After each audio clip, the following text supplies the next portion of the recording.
कांग्रेस के भीतर कुछ भी ठीक नहीं है। पार्टी के नेता राहुल गांधी मोदी सरकार पर निशाना साधने का एक भी मौका नहीं छोड़ना चाहते हैं, तो वहीं दूसरी तरफ पार्टी के नेता उनके प्लान पर पानी फेर दे रहे हैं, जिससे पार्टी के भीतर खलबली मची हुई है। ऐसे में सवाल उठ रहे हैं कि जब पार्टी के नेताओं को ही राहुल गांधी पर भरोसा नहीं, तो देश के लोग उनका साथ क्या देंगे। एक बार फिर कांग्रेस के नेता राहुल गांधी ने आरएसएस और बीजेपी पर शक्ति के केंद्रीकरण का प्रयास करने का आरोप लगाया है। साथ ही उन्होंने ये भी कहा कि हमारी पार्टी विकेंद्रीकरण और जमीनी स्तर पर लोकतंत्र को मजबूत करने में विश्वास रखती है। राहुल गांधी ने बीजेपी नेतृत्व वाले केंद्र सरकार पर हमला करते हुए कहा कि कांग्रेस ने त्रिस्तरीय पंचायत राज प्रणाली को सशक्त बनाने के लिए 73 और 74 संविधान संशोधनों को लागू किया।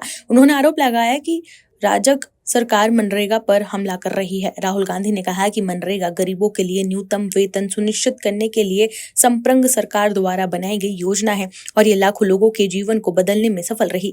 राहुल गांधी ने आगे ये भी कहा कि संविधान की रक्षा का अर्थ विकेंद्रित शासन की रक्षा करना भी है। राहुल गांधी ने यह भी कहा कि लोकतंत्र का मूल सिद्धांत ये है कि वोट नागरिकों की आवाज है और इस आवाज की रक्षा की जानी चाहिए।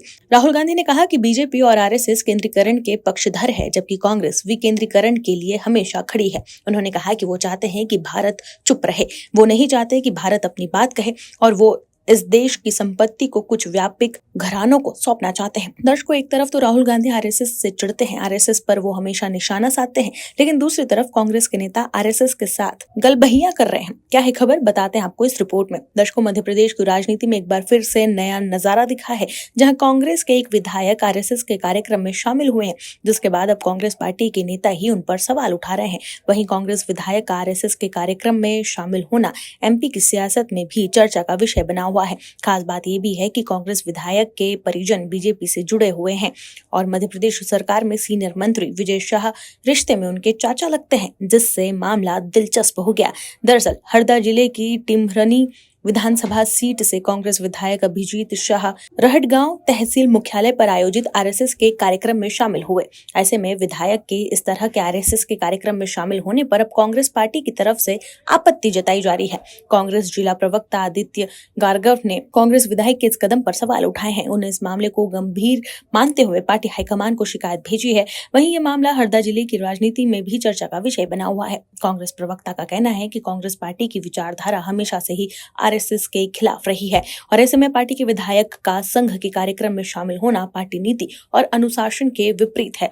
इससे कार्यकर्ताओं में भ्रम की स्थिति पैदा हो रही है और पार्टी की छवि को नुकसान पहुंच सकता है। कांग्रेस नेता ने हाईकमान से मांग की है कि इस पूरे मामले की जांच की जानी चाहिए और यदि विधायक की तरफ से पार्टी लाइन के खिलाफ कदम उठाया गया है तो उचित कार्रवाई भी की जानी चाहिए। उनका कहना है कि वो इस मामले में पार्टी अध्यक्ष मल्लिकार्जुन खड़गे, पीसीसी चीफ जीतू पटवारी और हरदा कांग्रेस के जिला अध्यक्ष मोहन साई से भी शिकायत करेंगे। अभिजीत शाह मध्य प्रदेश के सबसे युवा विधायकों में शामिल है।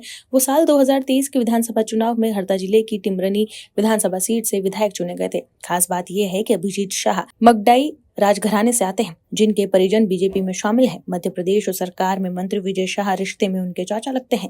अभिजीत शाह राजनीति में अपनी खास शैली के लिए भी जाने जाते हैं। तो देखा आपने कैसे कांग्रेस के विधायक के आरएसएस के कार्यक्रम में शामिल होने से कांग्रेस में खलबली मच गई है। आप दर्शकों से विनम्र निवेदन है कि चैनल को सब्सक्राइब जरूर करें